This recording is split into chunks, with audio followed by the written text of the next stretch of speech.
रात्रीच्या अघोषित भारनियमनामुळे नागरिक तिहेरी संकटात. पावसाने सोमवारपासून उघडीप दिली आणि दुसरीकडे लगेच महावितरण कंपनीने अघोषित भारनियमन सुरू केले.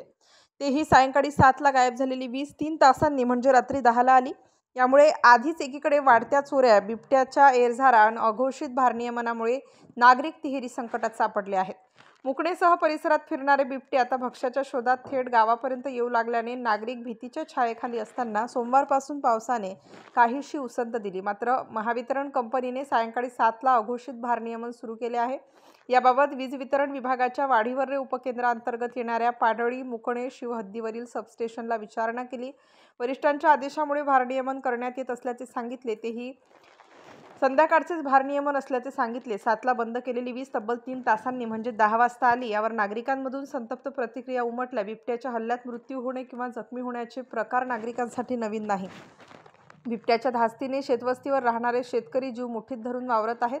त्याचं आता वीज कंपनीच्या अघोषित व सायंकाळचे भारनियमन सुरू केल्याने यावर उपाय तरी काय शोधावा अशी भावना शेतकऱ्यांनी बोलून दाखवली.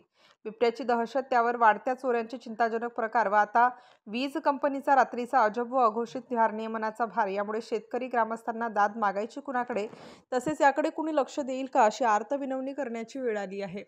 स्टार न्यूजसाठी जाकीर शेख, नाशिक.